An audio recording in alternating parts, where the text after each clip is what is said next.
திண்டிவனம் காந்திநகர் பகுதியை சேர்ந்தவர் குமரேசன். இவருக்கு இன்னும் திருமணமாகவில்லை.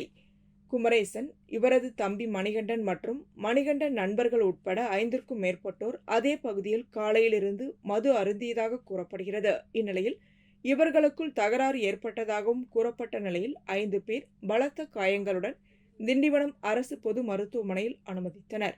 குமரேசனை பரிசோதித்த மருத்துவர்கள் அவர் ஏற்கனவே இறந்து விட்டதாக தெரிவித்தனர். இதனை அறிந்த அந்த 5 பேரும் மருத்துவமனையில் அனுமதித்துவிட்டு அங்கிருந்து சென்று விட்டனர். உடனடியாக போலீசாருக்கு தகவல் தெரிவிக்கப்பட்டு போலீசார் குமரேசனின் தம்பி மணிகண்டன் மற்றும் அவரது நண்பர்கள் 5 பேரை ரோஷனை காவல் நிலையத்திற்கு அழைத்து சென்று விசாரணை நடத்தினர். முதற்கட்ட விசாரணையில் குமரேசன் திருமணம் ஆகாத விரக்தியில் இருந்ததாகவும் அப்பொழுது மணிகண்டனின் மனைவியை பற்றி குமரேசன் ஆபாசமாக வார்த்தையால் பேசியதாக கூறப்படுகிறது.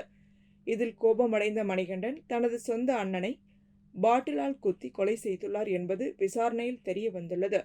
மணிகண்டனை போலீசார் கைது செய்து விசாரணை நடத்தி வருகின்றனர். இந்த சம்பவம் அந்த பகுதி மக்களிடையே பெரும் அதிர்ச்சியை ஏற்படுத்தியுள்ளது. உங்களுக்கு இதே மாதிரி இன்ஃபர்மேட்டிவான கண்டென்ட் வேணும் அப்படின்னா நம்ம நேயம் டிஜிட்டல் யூடியூபை மறக்காம சப்ஸ்கிரைப் பண்ணி லைக் பண்ணி வச்சுக்கோங்க. ஓகே.